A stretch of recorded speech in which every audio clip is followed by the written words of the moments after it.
right, well, hello and welcome to the OnStage Colorado podcast. I'm Alex Miller. And I'm Toni Tresca. And as promised, we are joined today for our final podcast episode of 2025 by John Moore from the Denver Gazette. How's it going, John?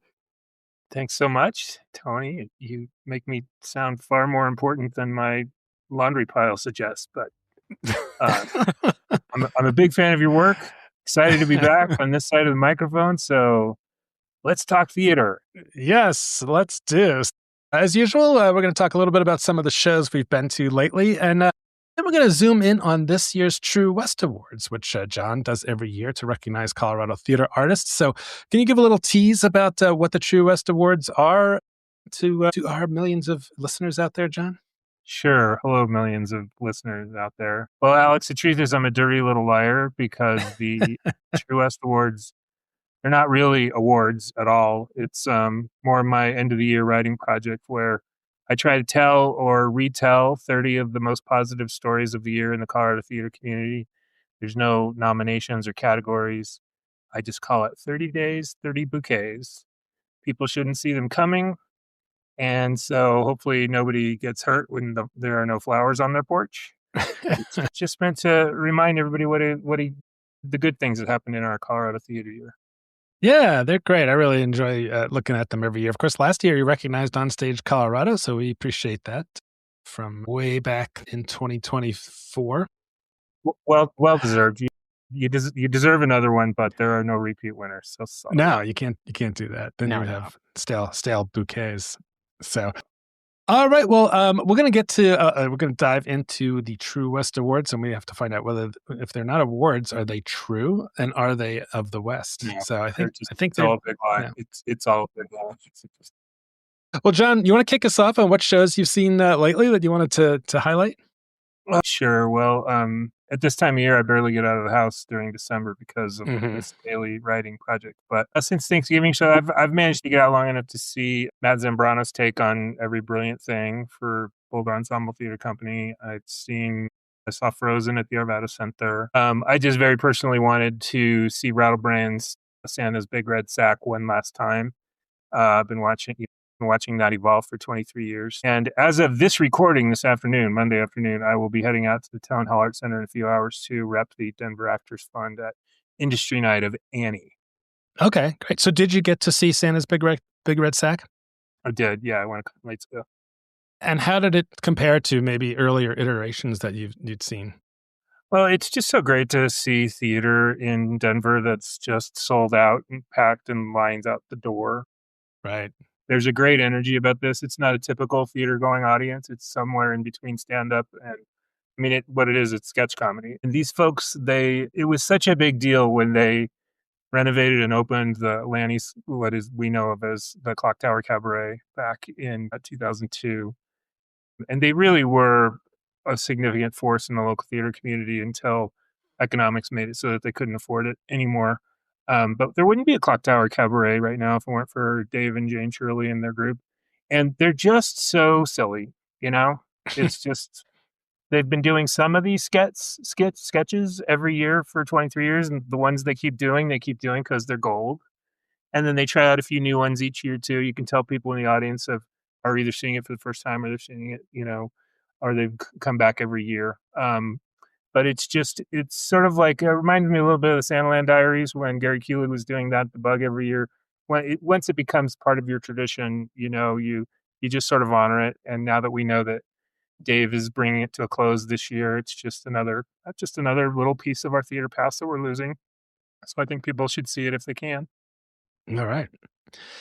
Cool. Well, all three of us saw Frozen, posted my review of it yesterday. It's a great production by the Arvada Center. I thought they did a really nice job with, it's a tech-heavy show. You've got a lot of stuff you've got to do to make it look like Magical Ice Kingdom. They used a lot of projections to get that done. But they also had some practical tricks. And Toni and I were talking about. Toni, you were saying that so there's the big, at the end of Act 1 with the Let It Go, and when her glove comes flying off and her dress changes and all that. And you were pretty impressed by the fact that they carried that off pretty much like we'd seen it on the Broadway touring productions.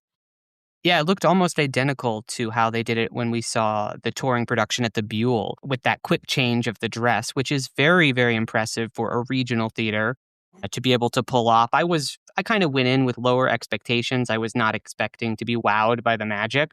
But when we got to the end of the first act, I guess particularly also, I went on a Wednesday matinee and I was surrounded by children who just like lost their shit when Elsa's dress changed before their eyes. And that was all that I overheard at intermission. So it was nice to be wowed by that and feel the energy of other people, particularly young kids who were at the theater and hopefully are going to be going back to see more theater after being wowed by Frozen.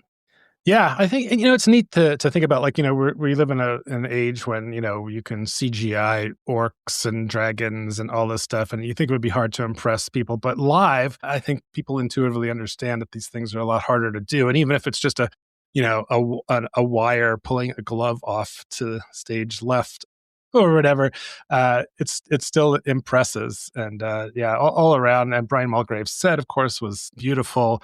Of course, we had Anne Terze-Swarz, who I think she had a True West Award last year for her amazing year. But she's right back at it, and she was fantastic in this. But also, the other princess was played by Jennasea Pearce, who was great. I really enjoyed her performance there. I thought she brought a lot to that part that I hadn't necessarily seen before. Yeah, I definitely agree. I saw her earlier this year in a truly magnetic performance up at Candlelight in Bright Star.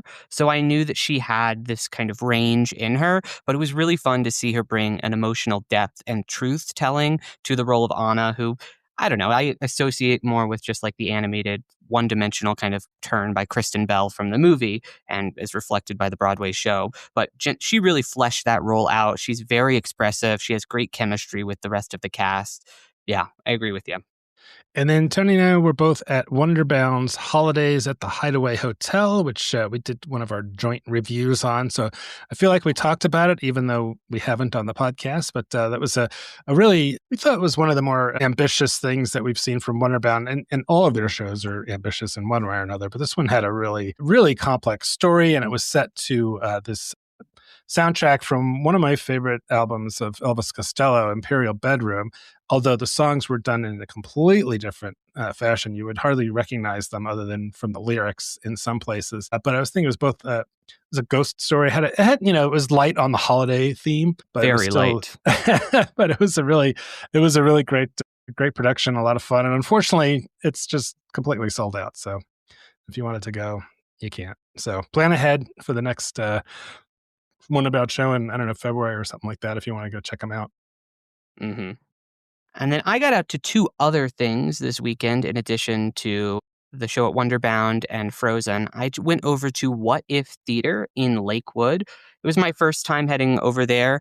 It's kind of off the beaten path. It's off of Highway 6 heading out to Lakewood. It's surrounded by a liquor store and a kickboxing gym and a Chinese restaurant. So kind of in this weird strip mall. But the show I went to on Friday night was completely sold out in the space. The space is very simple. It's set up. It's just got 4 actors blocks, 10 lights in the whole place, and the rest of it is brought to life. This story, What the Dickens, which I went to check out, is all brought to life by their in-house improv troupe, Streaky Bacon, which is a rotating cast. It's a good name too. That's from another Charles Dickens thing, not A Christmas Carol, Oliver Twist. There's Streaky a line Bacon's from Oliver Twist? I learned that, when I was reading on their website about that. Okay. And so it's a rotating troupe, and What the Dickens is improvised version of A Christmas Carol, ever so loosely using the Christmas Carol as a through line. And I thought it was pretty fun. There are several actors, I guess, improv performers who were really game, really excellent at listening. But as I noted in my review, there were also quite a few moments where actors literally no-butted each other, which is the exact opposite of what you're supposed to do in an improv scenario.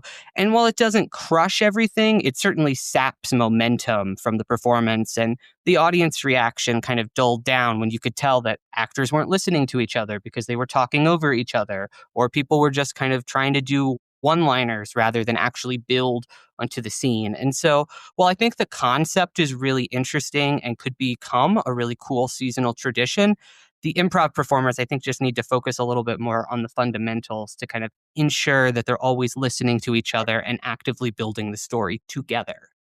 Yeah, I thought your review was really did a nice job of articulating where you thought they kind of went wrong, because it's it's a really good point. It's certainly something that improv troops can fall into if they fall in love with something that they're saying and it doesn't lead to the bigger picture. But sounds like, yeah, a lot of fun though.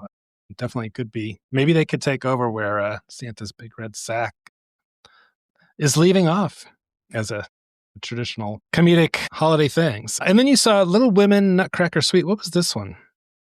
This was a production by Ballet Ariel, a Denver-based ballet troupe, and it's this weird hybrid performance. And I say weird because I'm not sure why it exists in its current form, because there is a 25-minute version of the Nutcracker that the show starts with, and then after that, there's like a 5-minute break, and then we just watch the plot of Little Women.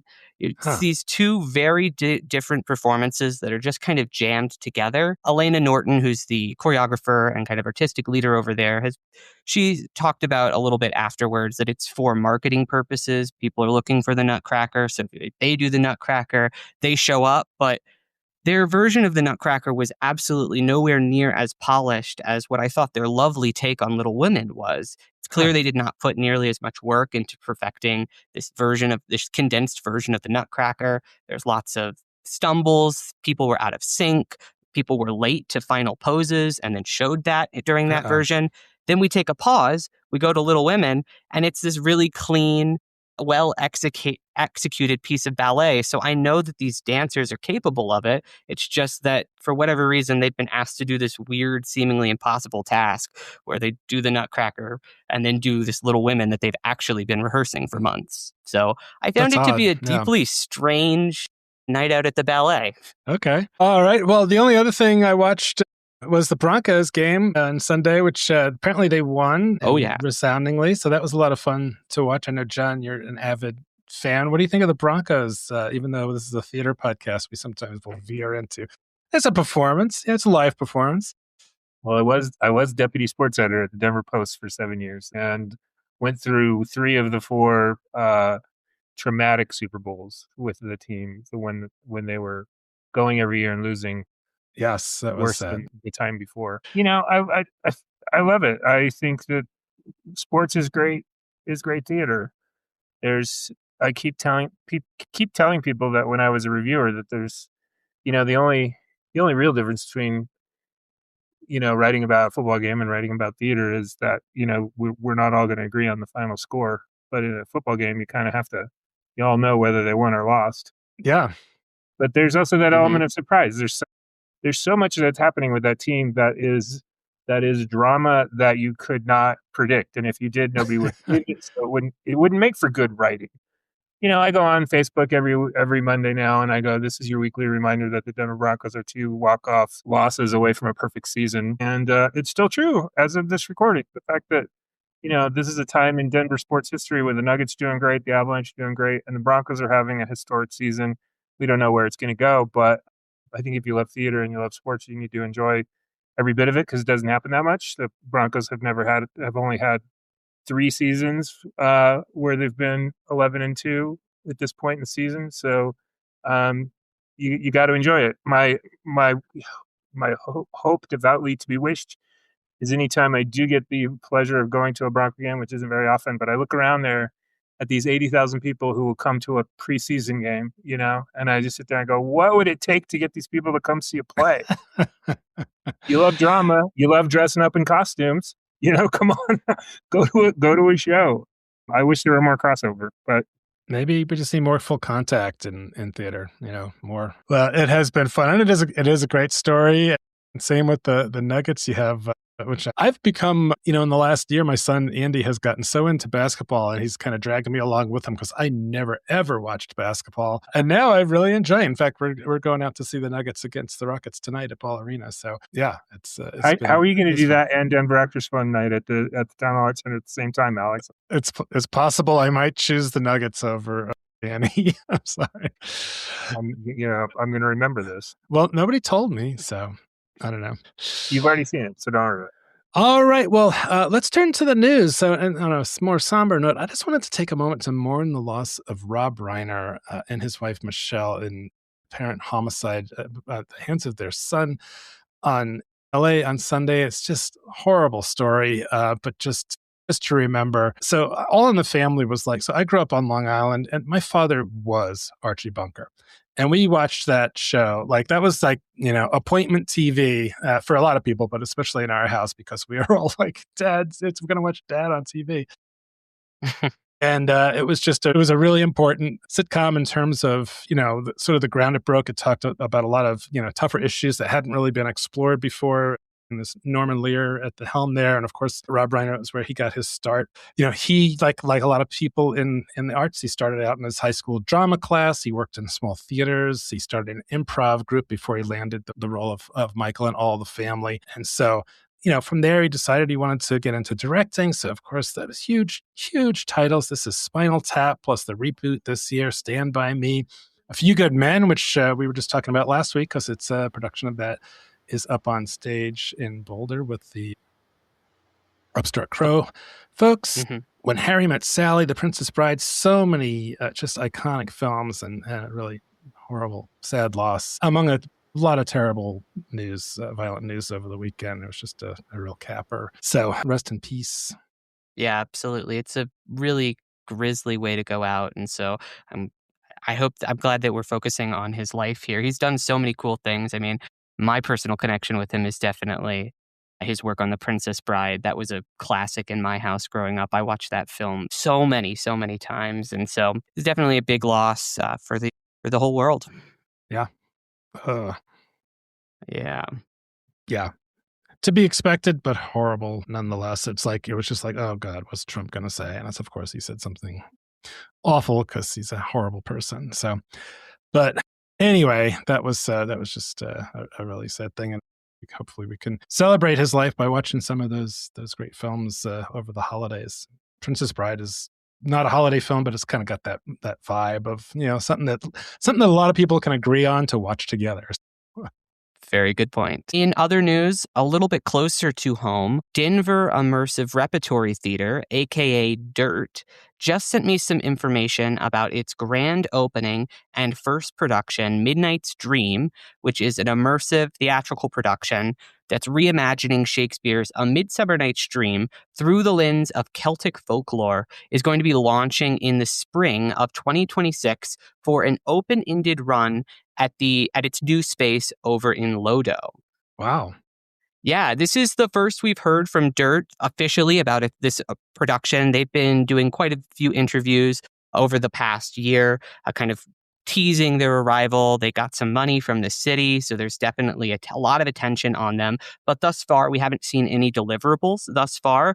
There's no official date yet for their opening. I'm chatting with the team, Steve Wargo and Blair Russell, tomorrow. So I'll have more information about the future of this project to share on next. Oh, I guess there will not be a podcast next week. No podcast till the new year. Yeah. But I'm writing a story about it for Westward. So I'll have more details about that in that piece. But the press release they sent over shared that its audiences are going to be invited to become silent dream walkers to explore 11 distinct environments where over 20 characters perform simultaneously across multiple interweaving storylines. When you enter, you get a mask that you have to put on, and you get these small pouches containing gemstones that are your currency within the fairy world. Whoa. You're then guided by a host, and you have to follow just 3 rules. First one, wear your fairy mask at all times. Second, maintain silence. And 3, don't touch anybody. Keep your hands to yourself.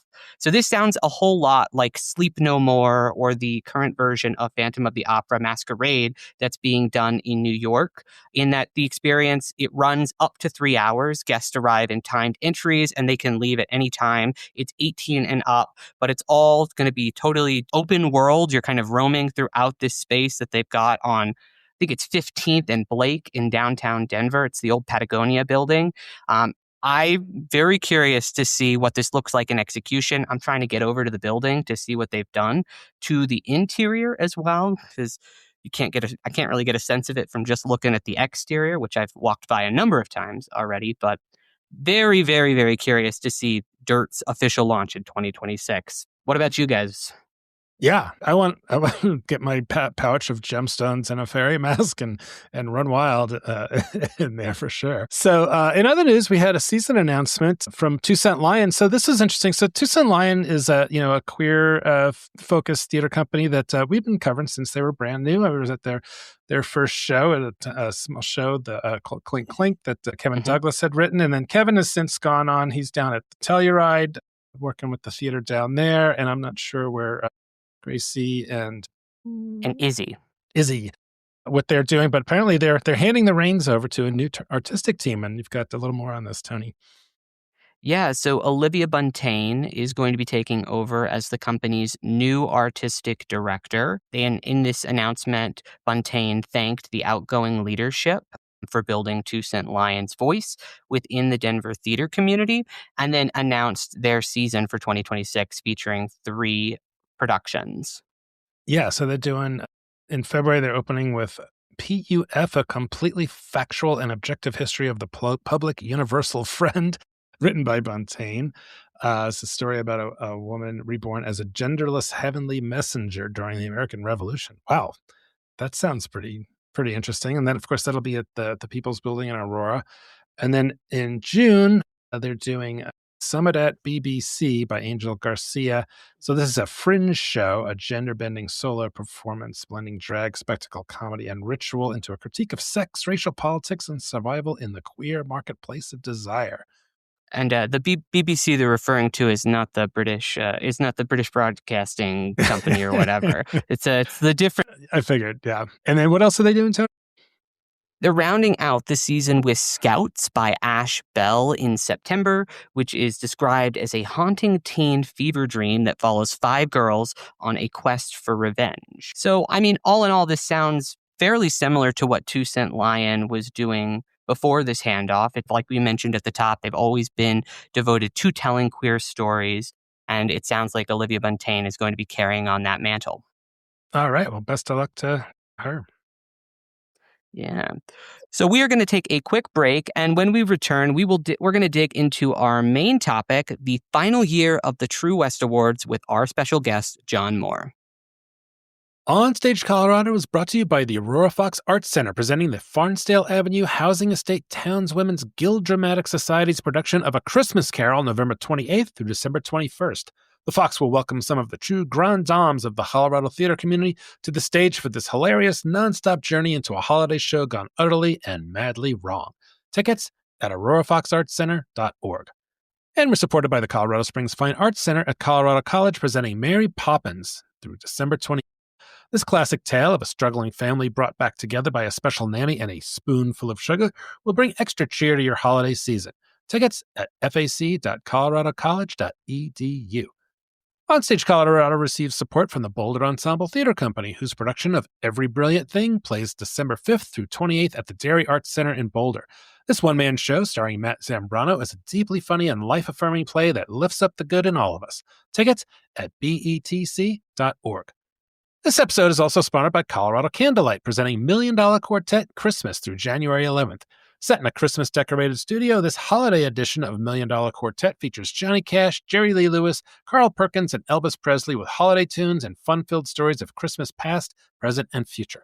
Tickets at coloradocandlelight.com. We also received support from Miners Alley Performing Arts Center, presenting 2 holiday shows through December 28th. First, it's Stocking Stuffers, a brand new adults-only musical comedy packed with heart, a healthy dose of irreverence, and big laughs with a holiday twist.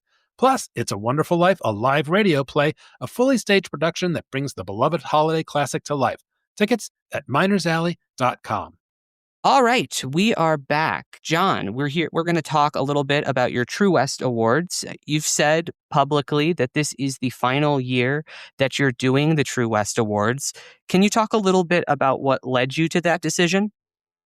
Sure. I mean, for me, it's just time. It's a matter of time, and it's a matter of time. You know, It is time. This whole project has been entirely a labor of love from the start. I don't have editors who are, forcing me to do this. It's something that I came up with and wanted to do sort of as a gift to the community, but it's a lot. And as you both know, I happily walked away from my job as the Denver Post theater critic back in 13, knowing that there would probably never be another salaried full-time theater critic anywhere in Colorado. But I no longer wanted to sit in critical judgment of our theater community. I did my time. You're going through it now. It's a widely misunderstood role, but a necessary one in a healthy theater ecology. But after doing it for 12 years, I just wanted to see what it's like to go to a show and enjoy it without a notebook in my hand. But I also professionally wanted to continue to tell their stories and use my platform to amplify the importance of the arts in our overall ecology. And that's luckily what I'm able to do in this final professional chapter of my life. I am what's called the columnist at the Denver Gazette, which is different from being a reporter or a critic. I do report some news, but mostly I'm there to introduce readers to the most interesting people and issues of the day in the arts without a critical components. So necessarily in 2013, when I left the Post, I transitioned what began in 2001 as the very traditional Denver Post Ovation Awards, which were awards with recognizable categories and nominees and winners. And I turned them into the True West Awards, which are really meant to simply celebrate the extraordinary people in our community for the things they've accomplished over the past year, but committing to reporting and writing or rewriting 30 fully fleshed takeout stories every day in December does come at a personal cost. I not only don't get days off in December, but I get very few hours off in December. And as you both know too, I'm the daily administrator of the Denver Actors Fund, which means processing applications and getting, processing revenue coming in and processing applications and getting relief out at a time of the year when time is really important. And that takes a tremendous amount of time as well. So, here we are. You blink and it's year 25. And I just think 25 is a nice round number to wrap up at least this current iteration of the awards. I'm sure I'll come back next December with some sort of year in review package that might accomplish the same thing in a much more modified way. But yeah, I've other kinds of writing I need to get out of my system before I die. I'd like to see what it's like spending more than an hour with my family on Christmas Eve. So there you have it. All right. Well, you could just do 10 of them. 30, or some 30 other days, number that's not 30. Just sounds like, like I'm I holding know. back. So you're hanging on to that rhyming scheme there. But it's funny though, Alex, because a lot of people think it's too much, but it's funny when I like you guys do at the Oscars, you collect notes throughout the year and you want to make sure you remember what you remember in December.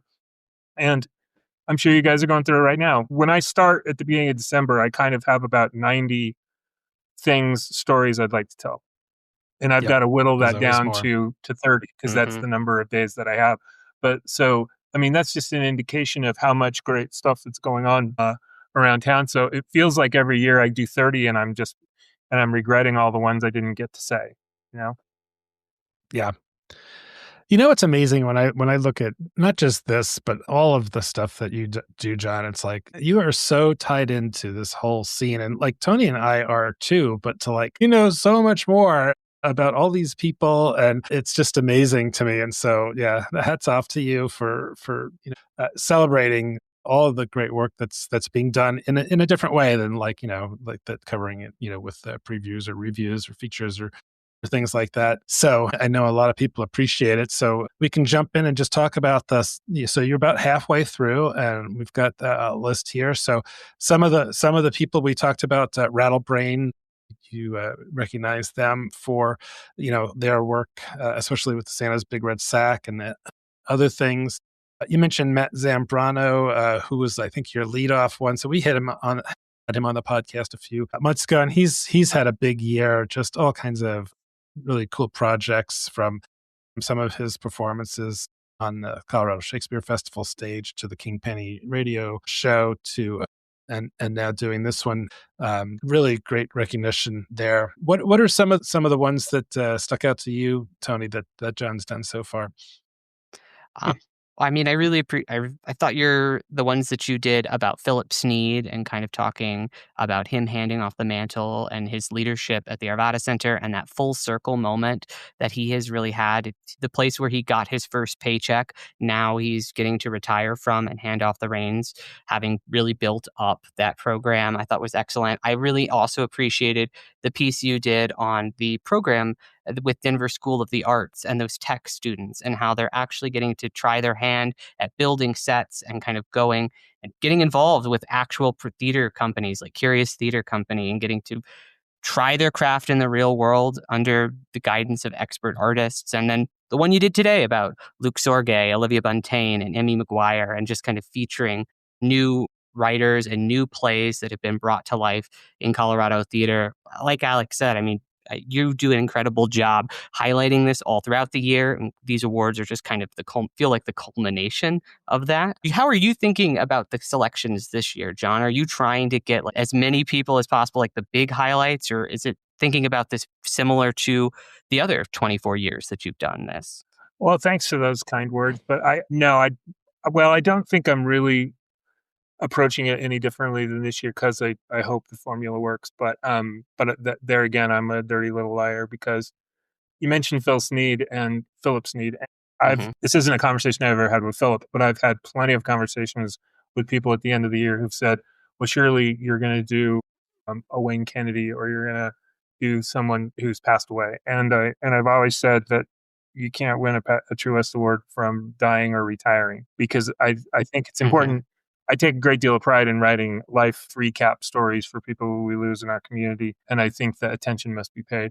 But the True West Awards are really supposed to be about the calendar year and what are the real accomplishments in our community, so that it is truly a year in review kind of thing. And the fun part about that is, I said that you were either writing or rewriting these stories, which means sometimes you're writing a story as it goes through the year, and you're just like, well, this was just one of the coolest things of the year, and you bring it back at the end of the year. The one that's very meaningful to me was the one that we did a couple of days ago, revisiting Ovation West's and response to the shooting at Evergreen High School. Obviously, that was a horrible, tragic situation, not to be celebrated, but I believe that the company's response to the tragedy was something worth celebrating and retelling. But then there are stories that you come across all year long, and I'm sure you're the same way, Toni, where there's only so many hours in a day, and you're like, gosh, this would be a good story for me to write, but I've already got 5 other stories I'm writing this week. So it sort of goes, in the file. And the story about the University of Denver tech students is just a good story. And that's one that I hadn't told before. So I like being able to surprise people with things that they didn't know. And it's a trend. I think it's great when these stories can tell you there are trends going on in our community that should be celebrated. And maybe you're telling them it for the first time. And one of the things is, how are companies responding to these skyrocketing costs to produce live theater in a post-COVID world? Because as you know, the costs are skyrocketing and it's across the board. So to think that there's a guy who runs basically the tech department at the University of Denver, sort of, very organically taking a bid from the Pace Center way back in 2017 to build one of their sets, and that sort of leads to an idea that they've essentially created their own company and they put out bids, and these students are getting real life experience, and not only with welding and all of the things that you need to know, but working with human beings, the people who are on staff at the Pace Center, for example. And they walk out of there locked and ready to go to work in the community. And one person that I spoke to in my story literally went from DU graduation to a full-time job at the Arvada Center. And it was simply because she had all the tools and she had practical real life experience, and she got it all in college. And isn't it interesting, if you're a theater goer, to know that if you go to Rock of Ages or something, and yes, you're getting a fantastic Brian Malgrave set, but did you know a bunch of college kids built it? That's kind of fun to be able to tell people about. It's funny that our timing is what it is, because you mentioned Olivia Buntain, and when I saw that news this morning, I was like, well, that's really great timing, because there's the other the idea that the two-cent line, or is it shifted lens? But I'm not sure. It's 2-cent Is line. it 2-cent line? Well, the idea that, Olivia came out of nowhere this year with the tragedy of Medusa, and I probably would have given it a True West Award myself for the night that I went there to see the performance. The actor who was playing Medusa was ill, and they were either going to have to cancel the show, or Olivia herself jumped in and played the role. And I love it anytime you go to a theater and something unexpected is happening and people have to really rise up and do something remarkable. And to see Olivia, jump in, who I'd never met her before, but she just charmed the socks out of all of us playing this really important story as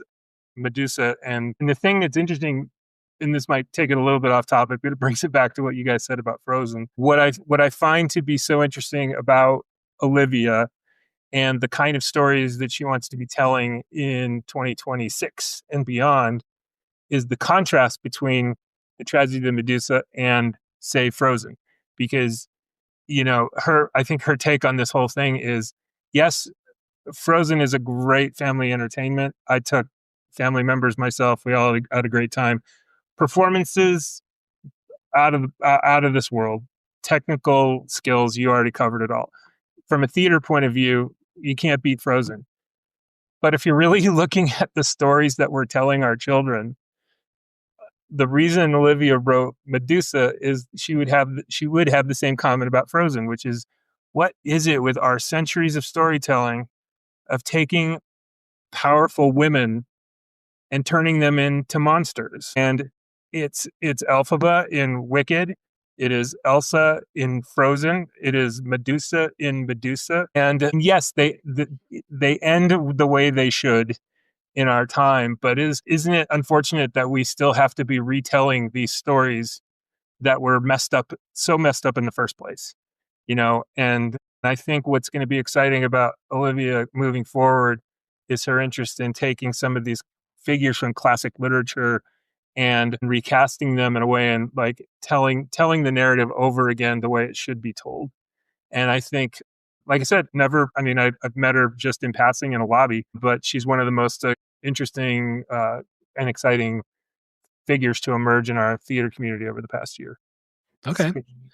Great. Another one that I haven't had a chance to read it yet, and I wanted to ask you about was the one you did about Marco and Adrienne Robinson. So I'm always fascinated by husband-wife teams, and right now they are spending a lot of time together because they're in Dracula Comedy of Terrors all the way into May. What was your take on talking to those two and how they work together on stage and off? Well, the recurring theme of your podcast is I'm a dirty little liar. Yes. Okay. There were no repeat winners. And it only is occurring to me right now that a year ago, one of the awards was pointing out how interesting it was that we had Marco and his brother both having really busy years. I think they had worked at 7 or 8 theater companies between them. And I too am a sucker for a good family story.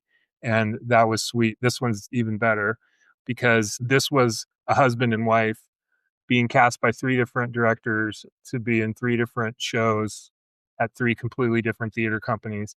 And they have become 3 of the most powerful and recognizable actors in their own right over the past 6 or 7 years, and never performing together.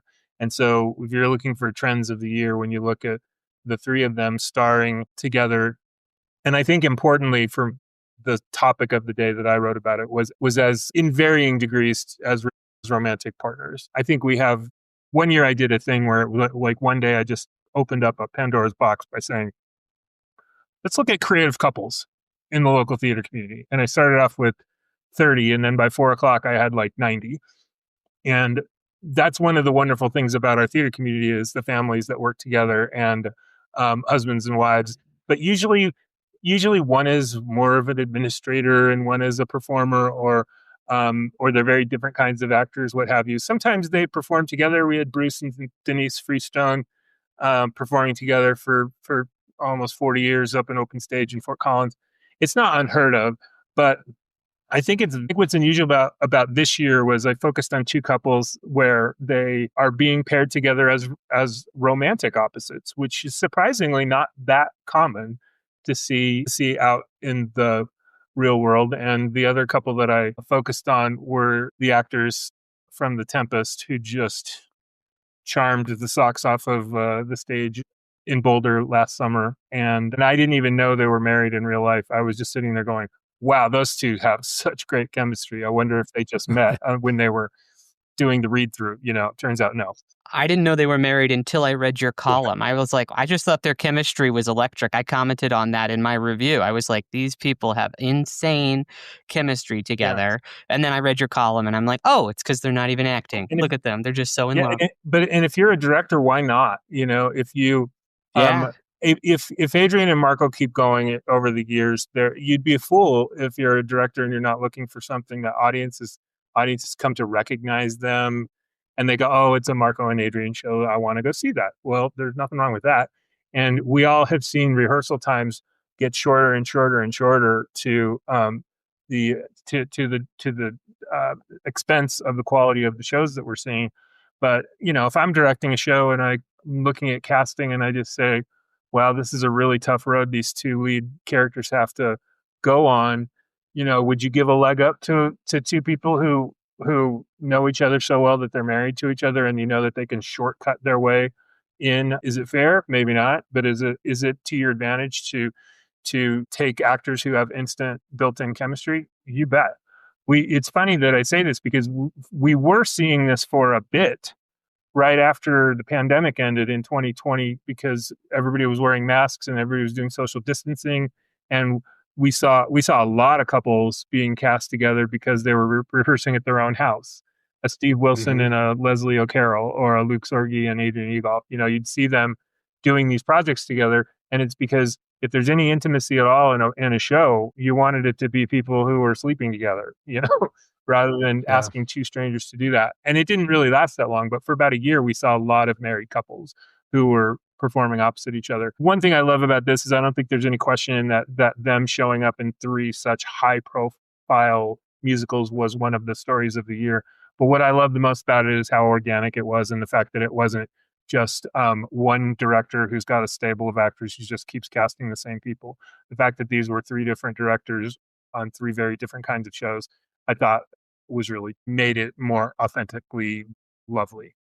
What I also liked in that piece was how you highlighted was Shabazz Green was also mixed up in that love affair as well. And there was that great quote that Marco said where he's like, this is my favorite guy or whatever. And you're like, and he said that in front of his wife. I thought it was interesting that Marco, I had to think about it again when he said it. He was just like, he's like, because I was like, Marco and isn't it fun to see an actor perform? We have a leading lady on stage who's his leading lady in real life. And I just thought that was clever wordplay and all that. And then Marco was like, I kind of think of it's more like Adrian and I are sort of competing to be Shabazz's leading lady for the year because Adrian sent me this hilarious graphic. Maybe you saw it with the story, but the cast of Nice Work, if you can get it, just made a graphic of how many different characters Shabazz has to kiss during the course of that show, and it includes both Marco and Adrian. So, a whole lot of kissing was going on this year. Yeah, I was wondering, like, well, with somebody like Marco and Adrian, it's like you probably I wonder what you don't really need an intimacy coordinator as much when people maybe save money on intimacy coordinators. Yeah, that's a great question. Another really cool story you wrote, I really enjoyed reading about Nicole Harrison's banger year as like a costume designer, and just hearing about how many people have such deep respect for her work. You had that part in the story where 2 different directors gave basically the exact same quote about Nicole's incredible work ethic. Yeah. Normally when that happens, you're like, well, I'll use one or the other. But you as a writer can appreciate when they're that similar. I was just like, man, I've got to use both, because clearly this is hitting on something there. But yeah, there's a component to the True West Awards where you're sitting there kind of going, I don't want them to be career achievement awards. I do want them to be, these are the people who excelled in the course of this calendar year, and Nicole certainly qualifies. I think in the story, I may be wrong in my numbers, but I think she designed 18 shows and had a hand in 60. that's just an output that definitely warrants it.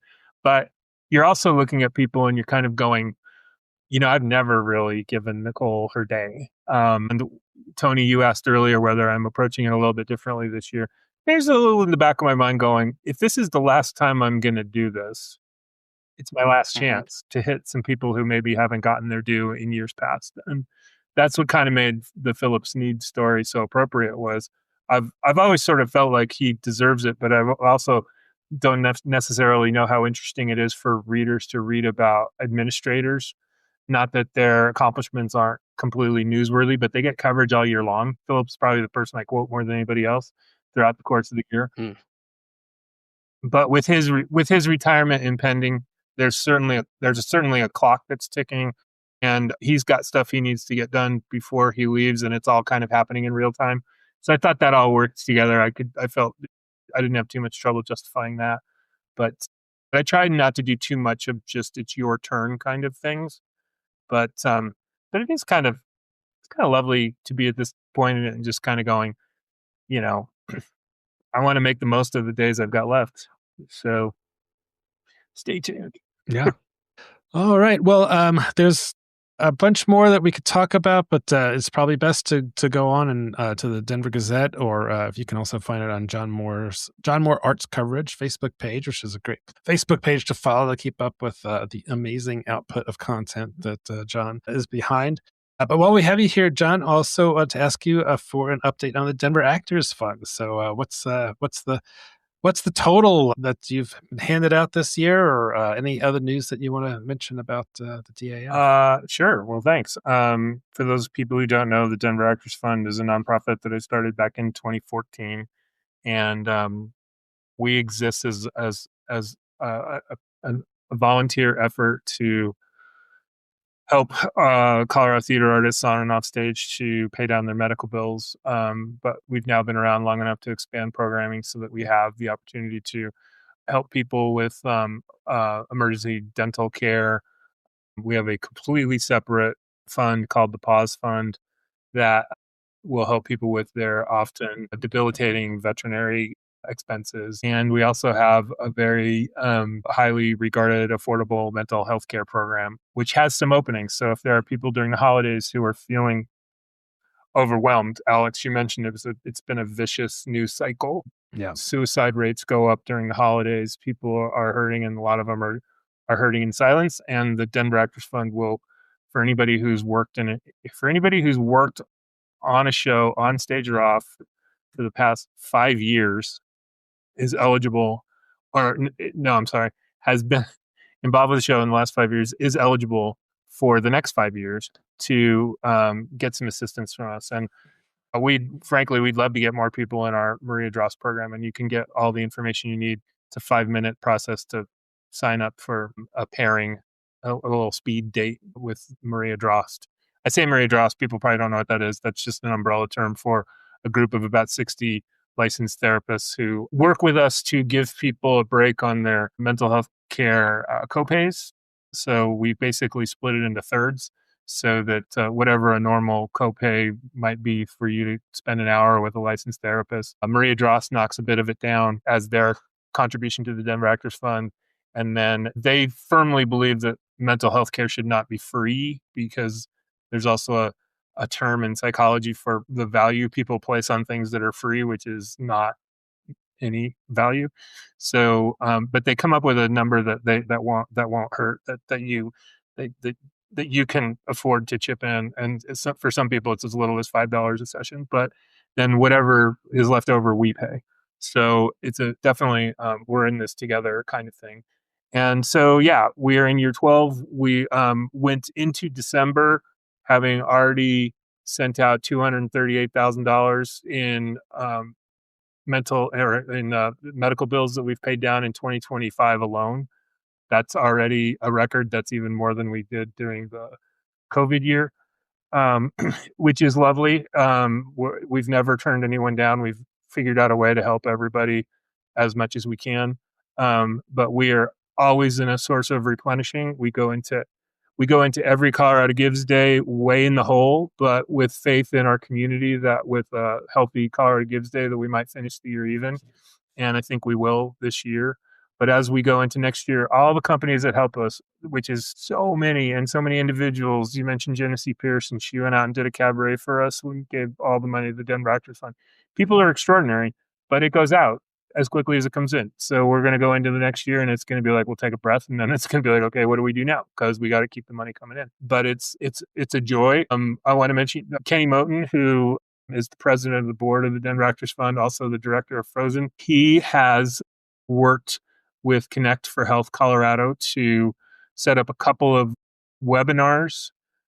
This is a new thing for the Denver Actors Fund. It's so that if you are dealing with the traumatic reality that the subsidies that people have been using to pay for their affordable healthcare policies are going to expire at the end of the month, and a lot of people don't know what to do. For those people who have renewed but don't know how they're going to pay for it yet and just have questions, the Denver Actors Fund is going to be sponsoring 2 different webinars at very different times of the day and week, so that hopefully they'll work for anybody.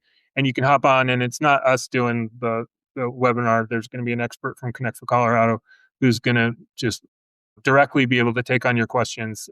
Things like, there are certain discounts that the state provides that a lot of people don't know about. So if you're thinking about dropping your health insurance because you just don't think there's any way you're going to be able to pay it once your subsidies expire, I urge you to renew, because people need to have health insurance.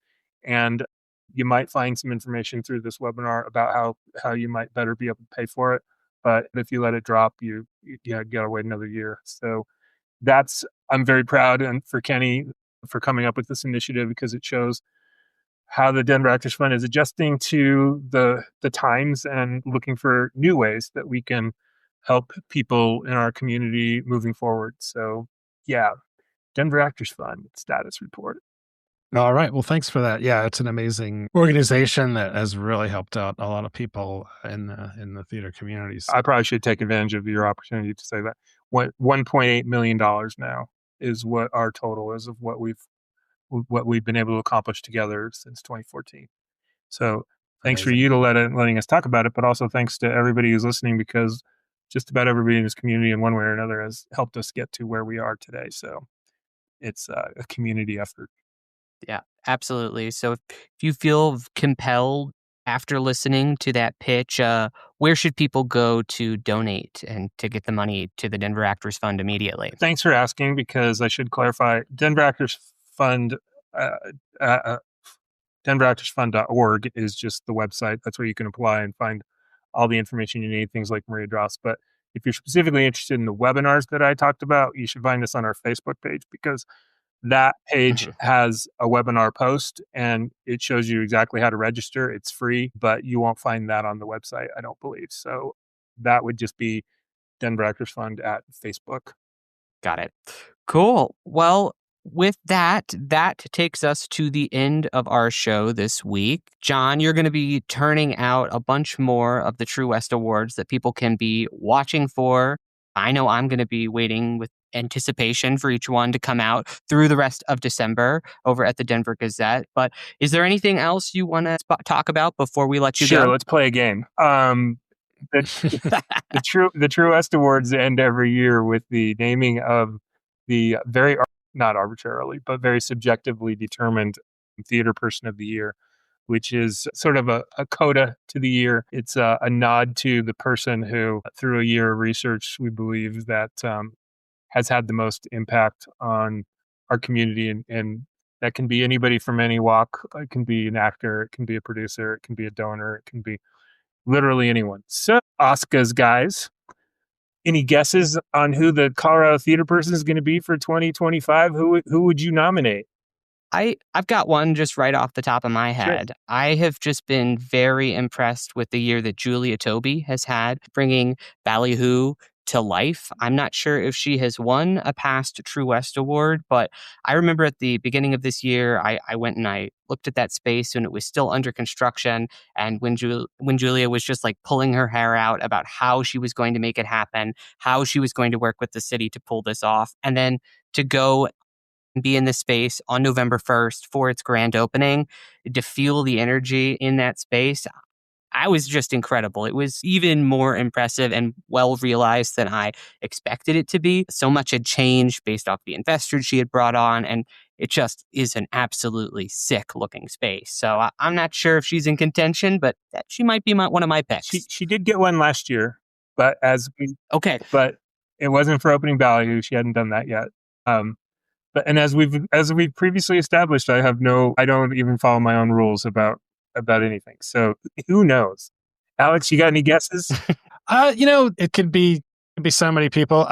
I would tell you who I think the theater person of the year is, and that is Toni Tresca.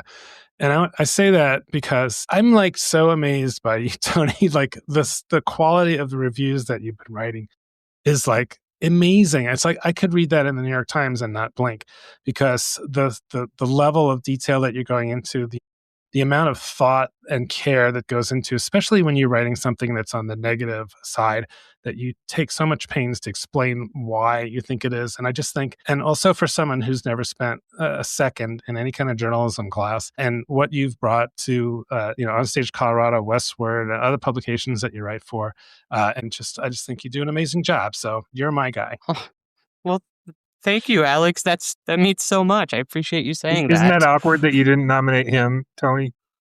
Now I feel off. I'm like, can I go back? Can we delete what I just said? I've got another take. Man, I hate to think what's going to happen when you hit off on the record button.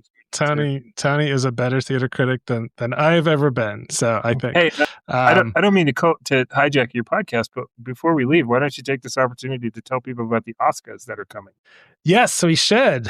So yeah, we started. This will be the third year for the OnStage Colorado Awards for Theatrical Excellence, which we dub the Oscars. Which we do a little bit differently. We don't pick just one or two. I think we've had up to 10 winners in the category, just because it seems impossible to just come down with one person for a lot of these categories. So last year I think we did them on January 19th. So we'll probably do something similar this year. We'll do a live cast on a Sunday evening, when hopefully lots of people are around. And we didn't do quite as many reviews this year. I think we're going to wind up, we did 200 last year. We're probably going to do around 165 this year.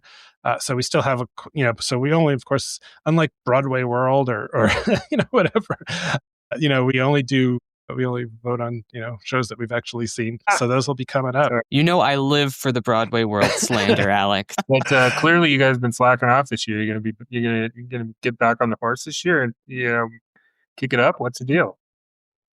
Yeah, well, a lot of it was due to Eric Fitzgerald. He did 50 of those reviews last year, and he went out and started his own website called Curtain Up. Yeah. So he's doing his own thing. So we didn't have him, but we have added some other reviewers, and I think we've got some more that might be joining the team.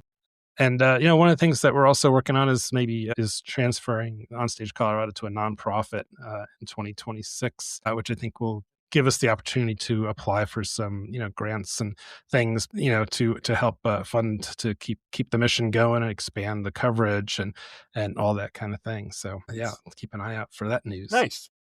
Well, in the meantime, Alex, what can people find on the OnStage Colorado website that's new this week? Tons of reviews. So we have your review of What the Dickens, mine on Frozen, the Wonderbound show. We have 2 Jacob Marley Christmas carols, one from Backstage and one from Elemental. Alice's review of Every Brilliant Thing and the Nutcracker at Colorado Ballet.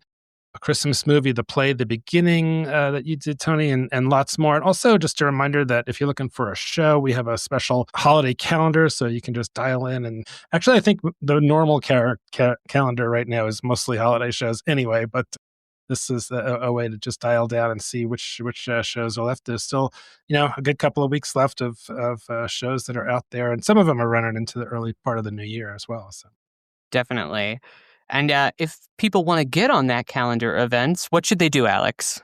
They should definitely subscribe to the OnStage Colorado Theater Blast, which comes out almost every Thursday. And it's a great place to check out the latest reviews and news and also links to the calendar. So, like you said, Toni, this will be our last podcast for 2026. So we want to thank all of you for listening. It has been another big year of growth for OnStage Colorado. I think we did about 45 podcasts. We'll post somewhere around 165 reviews. We sent out 50 or so newsletters. And published all those thousands of calendar events. Thousands. Yeah. I can't even count. I went in to try and count and I couldn't figure out how to do it because, there's the show. And of course, each show has multiple, most of them have multiple occurrences. I couldn't figure out how to add them all up, but it's a lot. So, and it reminds me, any theater folks listening, please, in the new year, turn over a new leaf and be more religious about sending your events to us using the form on our website. It makes it so much easier so that we don't have to do all the hunting to track down the shows on all those websites. Yes, please help us help you by filling out that form. It means your show will get there with the correct information, and there will be no problems. No charge. All right. Well, John Moore, thanks so much for coming on.